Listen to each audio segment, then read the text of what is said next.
All right, this next video is going to be on images. So far, we have learned how to set background images of pages, right, in the CSS. Now we're going to take a look at images in more depth in this video here. All right, so when you are choosing an image, first of all, what is the best format for websites? There's many different types, right? There's JPEG, GIF, PNG, and SVG. So the ideal image file really depends on how they're going to be used online. So how they're going to be used, there isn't one correct answer for every situation.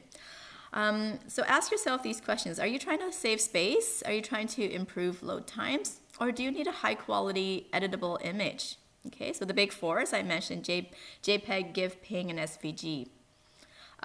Think about whether you're using this, this image as like the great feature image or this beautiful image across the front of your site to really capture your audience. So it needs to be really crisp and high resolution. Or is it like a logo that's going to be quite small and you really need to compress it, okay?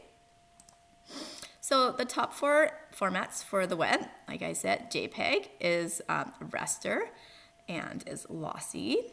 Okay, then there's GIF, which is a raster and can be used for animation. And there's a PNG, which is raster, provides transparency and also can be used for animation. SVG, which is a vector, transparency, and animation. Okay, I'm going to take a look at each one of them in more detail. So the JPEG, either JPG or JPEG, and it matters how it's spelled in the file extension because then that's what you need to enter in your HTML. So the JPEG takes up very little storage space and it's quick to upload or download. It can support millions of colors, so this file type is really ideal for real-life images like photographs. They work well on websites, are really the best choice when posting on social media channels. So think of JPEG as the default file format for uploading pictures to the web. If they don't need transparency, if they have text in them or would benefit from color changes, then you want to use something else. So GIF is good for sending images to or from slow connections or low bandwidth. It can really only accommodate up to 256 index colors, so not as much as a JPEG.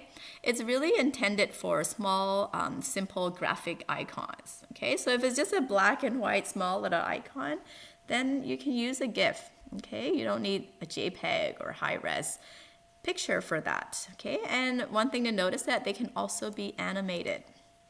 And a PNG 8 is similar to a GIF because it supports the same amount of, same number of index colors, 256, as well as transparency. If you have transparency, meaning if you have an image that you don't want to have like the white square background behind it and you want it to be transparent, then PNG is, a good choice.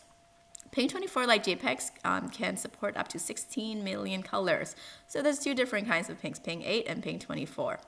So PNGs are most often used for static images like a JPEG. However, they can also support animation. And the most important thing about them that makes them different from JPEGs is that they support animation.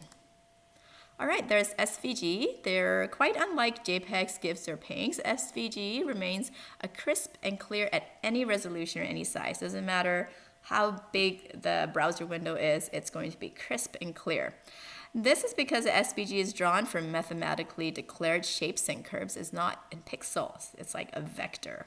Okay, so those of you guys who have worked in Illustrator before would understand what I'm talking about. It's not made up of the pixels, which are like the square blocks that make up images. It's actually mathematically drawn. So the lines and the curves would always be really crisp. So SVGs can be animated, they support transparency, and support any combinations of colors or gradients. All right, next, in the next video, we will talk about float property, but we are done with images for now.